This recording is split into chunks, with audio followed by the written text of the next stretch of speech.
यहाँ पर प्लानिंग से जो है घर नहीं बने और वहाँ पर निकासी नहीं है पानी की। तो कोशिश करेंगे आने वाले समय में बजट आए, वहाँ भी सीवर लाइन डले, सीवर के थ्रू पानी रुड़की शहर में इस टाइम पानी की बढ़ने की समस्या कम है।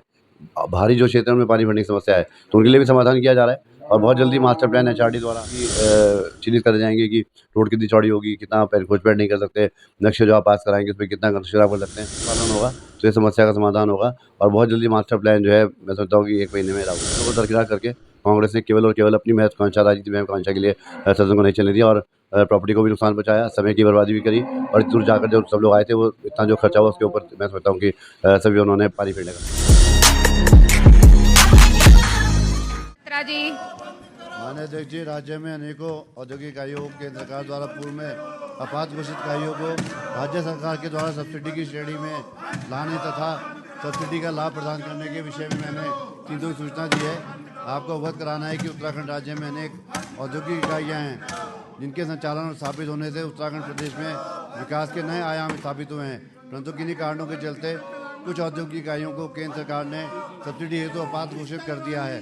क्या आपात घोषित इकाइयों को राज्य सरकार के द्वारा सब्सिडी की श्रेणी में लाने तथा सब्सिडी का लाभ प्राप्त करने से जहां एक और सरकार को राजस्व का लाभ होगा, वहीं दूसरी ओर प्रदेश के युवाओं को भी रोजगार प्राप्त होगा। उपरोक्त आपात घोषित इकाइयों को राज्य सरकार के द्वारा सब्सिडी की श्रेणी में लाने तथा सब्सिडी का लाभ प्रदान करने की कहा है आपने बड़ी जो मांगे रखी है आपकी के लिए, इसमें चाहे स्टेट हाईवे का चौड़ीकरण हो या पात्र जो औद्योगिक है उनकी सब्सिडी का मामला हो, किस तरह से आपने बातें रखी और किन बातों पर आपका समापन किया गया। पहले तो बधाई देना चाहूँगा अपने माननीय मुख्यमंत्री जी को और विधानसभा अध्यक्ष जी को जिन्होंने गैरसैंण में मानसून सत्र आहूत करा और बहुत अच्छी व्यवस्था वहाँ पर करी गई। सभी जो है प्रदेश के मुद्दे वहाँ पर थे और सभी प्रकार के जो विभागों के बजटवार वहाँ पर आए और पर किसी न किसी कारण की वजह से विपक्ष को ये सब चीज़ें मैं समझता हूँ कि बर्दाश्त नहीं और उन्होंने जो है हंगामा करके विपक्ष सदन को ना चलने के लिए उन्होंने काफ़ी प्रयास किया कि सदन ना चले, बजट ना पास हो। पर सकारात्मक सोच के साथ हमारे धामी जी ने और विधानसभा अध्यक्ष ने बजट पास कराया और उत्तराखंड के विकास के बारे में चर्चा हुई। देखा गया है कि जब वहाँ पर हंगामा हो रहा था लेकिन रुड़की विधायक प्रदीप बत्रा लगातार अपना प्रश्न वहाँ पर लगा रहे थे। देखिए, हम लोग जाते हैं विधानसभा में तो हमारा कर्तव्य बनता है कि अपने क्षेत्र का मुद्दा उठाएं, क्षेत्र की समस्याओं को बताएं और प्रश्न करें सरकार से कि ये काम हमारे बाकी हैं और इतना बड़ा इस टाइम प्रदेश में आपदा का मुद्दा है। सभी जगह आप देख रहे हैं कि अतिवृष्टि हो रही है और आपदा आ रखी है, जगह जगह पुल क्षतिग्रस्त हो गए, सड़कें क्षतिग्रस्त हो गई। हम भी जब यहाँ से गैरसैंण गए तो 3 जगह मार्ग अवरुद्ध मिला, वो जेसीबी से खोला गया तब हम लोग गए। तो इससे ये समस्या है जनता की है, जनता इसके लिए मांग कर रही है। ये मांग थोड़ी कर रही है कि आप अपनी राजनीति महत्वाकांक्षा के लिए आप सदन का काम ना होने दें, सदन को काम को रोकें। तो ये तो बहुत गलत धारणा है कांग्रेस की। स्टेट हाईवे का चौड़ीकरण 2 बस अड्डों की मांग आपके द्वारा की गई। हाँ, निश्चित रूप से रुड़की की मांग है। रुड़की शहर से जो हाईवे कनेक्ट हो रहे हैं उनमें डबल रोड होनी चाहिए। सिंगल रोड में एक्सीडेंट भी हो रहे हैं और एनक्रोचमेंट भी हो रहा है और लोगों को आने जाने में दिक्कत हो रही है। तो ये हरिद्वार रोड, दिल्ली रोड और तीसरा मैंने रामपुर चुंगी से सानिया का प्रस्ताव भी दे दिया है कि ये तीनों रोड हमारी जो हाईवे से कनेक्ट हो रही हैं 4 लेन हो और इसमें डिवाइडर हो, लाइट लगी हो बीच में और उसका फुटपाथ बने, नाला भी बने। ऊर्जा निगम में पदोन्नति को लेकर भी सवाल लगाया था आपने। निश्चित रूप से कुछ कर्मचारियों की मांग थी जो ऊर्जा निगम के हैं जिनकी पदोन्नति नहीं हो पा रही थी और जबकि पद रिक्त है तो उसके लिए उनकी मांग रखी गई और मैं समझता हूँ कि सरकार ने संज्ञान लिया है और उस पर कार्रवाई भी है। निश्चित रूप से जो भी वहाँ पे मुद्दे आए हैं, चर्चा हुई है, उस पर काम करेंगे अधिकारी और जवाब भी देंगे क्योंकि जब प्रश्न लगा तो उसका जवाब दिया जाएगा अधिकारियों द्वारा।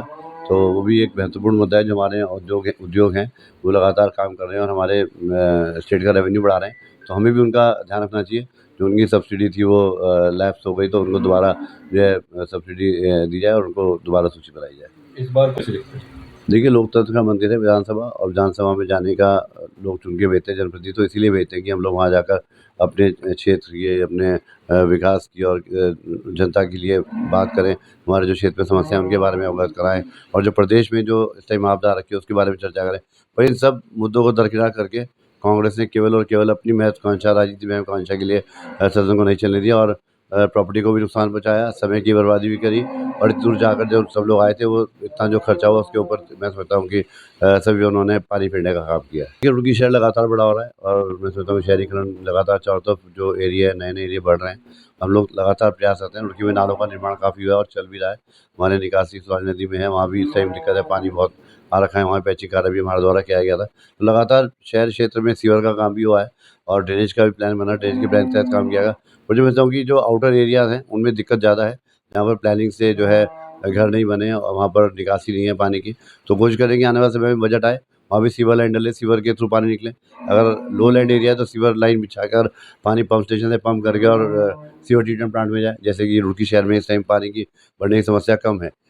बाहरी जो क्षेत्रों में पानी भरने की समस्या है, तो उनके लिए भी समाधान किया जा रहा है और बहुत जल्दी मास्टर प्लान एचआरडी द्वारा आ रहा है, जिसमें कि सभी चिन्हित करे जाएँगे कि रोड कितनी चौड़ी होगी, कितना आप एनक्रोचमेंट नहीं कर सकते, नक्शे जो आप पास कराएँगे उसमें कितना कंस्ट्रक्शन आप कर सकते हैं। तो उसका सख्ती से अगर पालन होगा, तो ये समस्या का समाधान होगा और बहुत जल्दी मास्टर प्लान जो है मैं समझता हूँ कि 1 महीने में लागू होने वाला है।